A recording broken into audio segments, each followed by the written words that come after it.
diambil. Bung Patra dulu baru aku. Oh, boleh. Baik ya, jadi sama-sama sudah kita dengarkan keterangan saksi Rosa Purbobekti. Dari pagi sampai sekarang jam 5.30 ternyata apa yang diberikan, disampaikan, dinyatakan oleh saudara Rosa itu tidak ada yang baru. Kenapa tidak ada yang baru? Karena Rosa tadi menyampaikan penghargaan dia, penilaian dia, pendapat dia tentang transkrip percakapan. Katanya ini petunjuk. Ya. Kalau petunjuk transkrip, makanya tadi ditanya. Ini yang saudara jelaskan, percakapan antara siapa? Katanya tadi, ini Harun Masiku dan Nur Hasan. Kalau begitu, yang dipanggil Harun Masiku. Yang dipanggil Nur Hasan. Nggak perlu orang ini datang. Ya. Sekali lagi, poin yang pertama, tidak ada fakta baru. Yang kedua, penuntut umum tadi pagi sampaikan, saudara Rosa hadir itu tidak ada kaitannya dengan pembuktian suap. Ya. Jadi, saya ulangi, Rosa hadir dalam persidangan tidak ada kaitannya untuk membuktikan Pak Hasto terlibat perkara suap. Pertanyaannya, ketika ditanya, apakah saudara Rosa yang alami, lihat langsung, dengar langsung, saksikan langsung, ya, melihat Pak Hasto merintangi penyidikan, apa jawabnya tadi? Hah? Nggak ada. Ya. Jadi, saya ini mungkin ya, jadi hafal ibu bapak. Kalau tidak ada bukti, ya, mohon majelis hakim berani bebaskan Pak Hasto. Itu dari saya.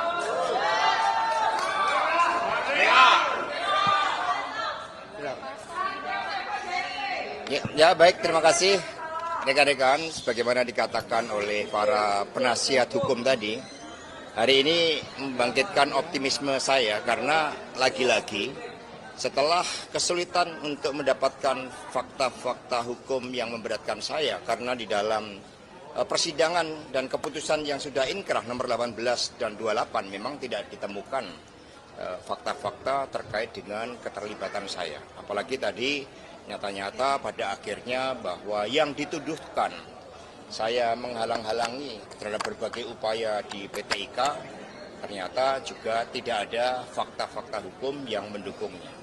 Sehingga hari ini saya menegaskan bahwa saudara Rosa ternyata bukan saksi fakta. Dia mengkonstruksikan berdasarkan imajinasi dan asumsi dari saudara Rosa. Terima kasih. Mas Hasto, kalau soal nomor Sri Rezeki yang dibilang Pak Rosa itu punya Mas, gimana tuh Mas? Ya tadi itu kan pendapat, itu asumsi. Ya tadi udah dijelaskan kemarin oleh keterangan saksi dan nanti akan ada saksi lain yang akan dihadirkan. Yang untuk memperjelas hal tersebut, tetapi sudah ditegaskan oleh saksi yang berkompeten, yang melihat, mengalami, dan merasakan secara langsung bahwa itu adalah milik sekretariat DPP Partai. Terima kasih ya. Teman-teman, saya tambahkan sedikit. Ini makin mempertegas bahwa kasus ini adalah kasus politik. Kenapa? Karena pada hari ini, persidangan yang sudah berjalan 8 kali, ke-9 kali, bahwa tidak ada bukti yang terkait dengan Mas Hasto Kristianto. Sampai persidangan hari ini harus menghadirkan penyidik yang memeriksa berkas-berkas. Kami tadi sudah tanyakan, penyidik periksa penyidik. Mohon maaf, mungkin ini baru pertama kali dalam sejarah persidangan, penyidik diperiksa di persidangan sebagai saksi fakta. Biasanya kan penyidik dihadirkan itu sebagai saksi verbalisan. Tapi hari ini dihadirkan untuk menjadi saksi fakta. Tentunya ini adalah kemunduran dalam proses hukum acara pidana. Dan kembali lagi, perlu saya tegaskan, ini memperkuat bahwa kasus ini adalah kasus politik. Kasus yang menurut hemat kami terlalu dipaksakan. Ini adalah membuktikan ini adalah kriminalisasi politik hukum kepada PDI Perjuangan. Kalau saya tadi menyimak di persidangan bahwa dari tim kami menanyakan terkait dengan BAP Nur Hasan, yang Nur Hasan menjelaskan ada 2 orang badan tegap mendatangi Nur Hasan, kemudian memencet teleponnya, kemudian ternyata menelpon dengan Harun Masiku, kemudian diarahkan berbicara soal yang Harun Masiku menanyakan soal bapak, dan bapak yang dimaksud oleh Nur Hasan itu adalah bapak kedua orang tersebut, karena 2 orang tersebut mengarahkan. Nah, dari tim pengacara tadi sempat menanyakan kenapa tidak dikejar 2 orang badan tegap tersebut supaya perkara ini menjadi terang. Itu juga pun tidak bisa dijawab oleh saudara Rosa.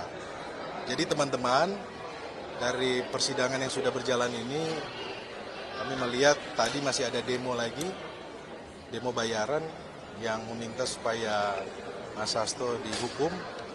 Ini semakin memperkuat juga dengan persidangan di dalam bahwa kasus ini merupakan kasus pesanan politik yang memang ingin memenjarakan Mas Hasto Kristianto dan ingin mengganggu PDI Perjuangan.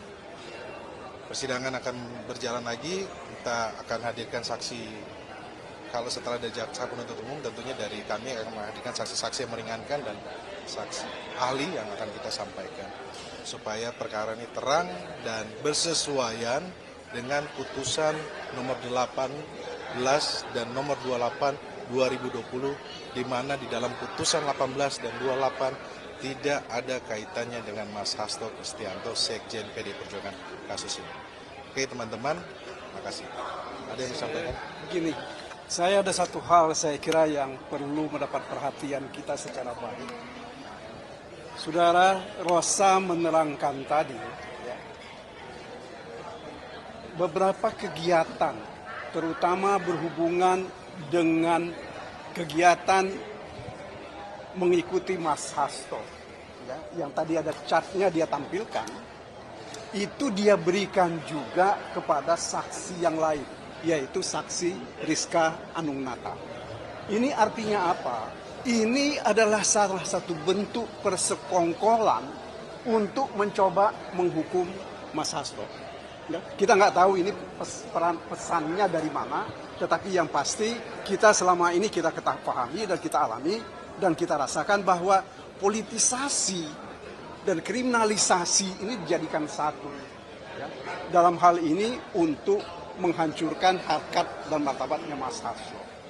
Nah ini saya kira yang harus kita lihat betul secara baik. Saya tidak tahu implikasinya nanti dengan kegiatan-kegiatan politik kita pada masa yang akan datang. Tetapi satu hal yang bisa kita pastikan bahwa rekayasa ini, makanya saya tanya tadi mengenai satu keadaan yaitu mobil yang mereka katakan mobil itu berada di komplek PT IKA. Itu bukan, itu di jalan di bundaran Teku Umar. Kenapa? Karena saya tahu itu. Saksi tidak melihat mobil. Saksi tidak melihat sebenarnya mobil itu berada di PT IKA. Itu satu. Kemudian kedua, dia menerangkan juga bahwa mereka tidak pernah memanggil orang-orang yang dikatakan menghalangi mereka. Yang ketiga, dia terang-terangan mengatakan bahwa ada penghalangan yang dilakukan oleh pimpinan KPK yang lama. Tetapi kan ketika ditanya apakah mereka pernah dipanggil, saksi mengatakan tidak pernah dipanggil.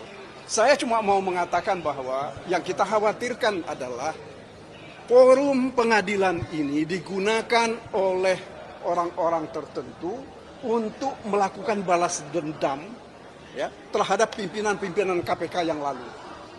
Saya nggak tahu ini maksudnya apa, tetapi yang pasti itu yang bisa kami lihat. Saya kira itu yang bisa saya sampaikan.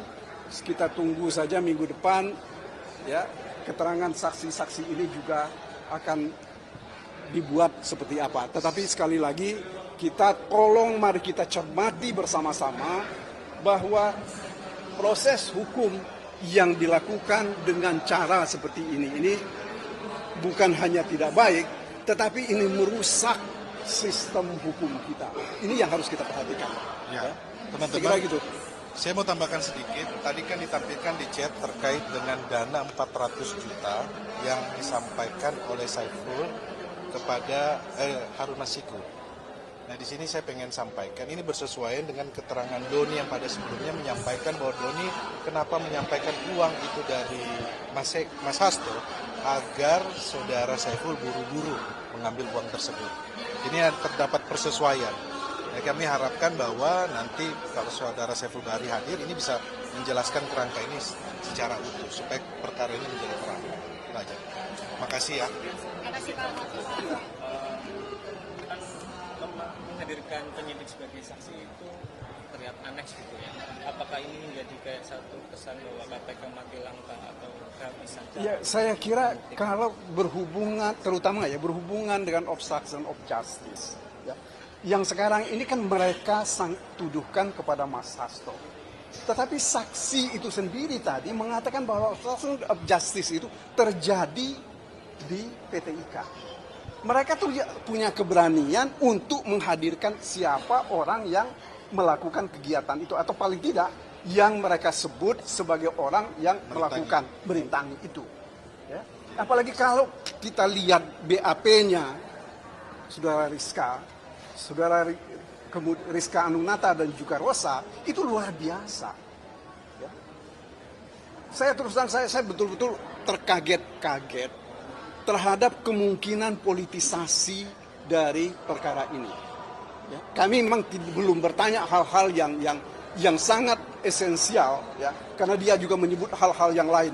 Bahkan dia menyebut-jebut perintangan ini dilakukan oleh pejabat tinggi negara. Ya. Ini yang saya kira mesti kita cermati betul gitu loh. Ya, saya tidak mau menyebut orang itu karena tidak disebut oleh saksi tadi. Kalau andai kata dia sebut, pasti saya akan sebut. Ya. Oke? Oke. Makasih ya. Thank you.